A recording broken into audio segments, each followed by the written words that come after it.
அந்த மாரி கன்னம் பகுதியோ இருக்கட்டும், இல்ல நாக்கோ இருக்கட்டும். ஒரு ஃபர்ஸ்ட் ஸ்டேஜ்ல அவங்க வராங்க அப்படின்னா, அவங்களுக்கு என்ன மாரியான ட்ரீட்மெண்ட் வந்து வழங்கப்படும்? ஃபர்ஸ்ட்டு வந்து இப்ப வாயில ஒரு நான் சொன்னேன் இல்லையா? ஆறாம ஒரு புண்ணு இருக்குன்னு வச்சுக்கோங்க. ம். இப்ப எங்ககிட்ட வரும்போது, எங்களுக்கு அந்த புண்ண பார்த்து டவுட் இருந்ததுன்னா, ம், ம். பெஸ்ட் வே டூ டயக்னோஸ் வந்து பயாப்சி. பயாப்ஸி. சிம்பிளா வந்து நாங்க டென்டல் கிளினிக்ல மரத்து போற ஊசி போட்டு, ஒரு சின்னதா ஒரு சதைய எடுத்து டெஸ்ட் பண்ணுவோம். ம்.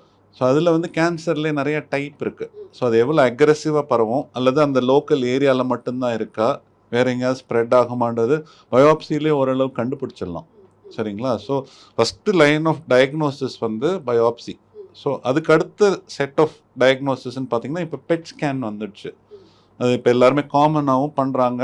காஸ்ட் வைஸ் எல்லாமே இப்ப கம்மியாயிடுச்சு. ம். ம். ஸோ பெட் ஸ்கேன் பண்ணோம்னா, வேற எங்கேயாவது பரவி இருக்கான்றது கண்டுபிடிச்சிடலாம். உடம்புல மேடம் சொன்ன மாதிரி உடம்புல வேற எங்கேயாவது கேன்சர் பரவி இருக்கான்னு தெரிஞ்சிரும்.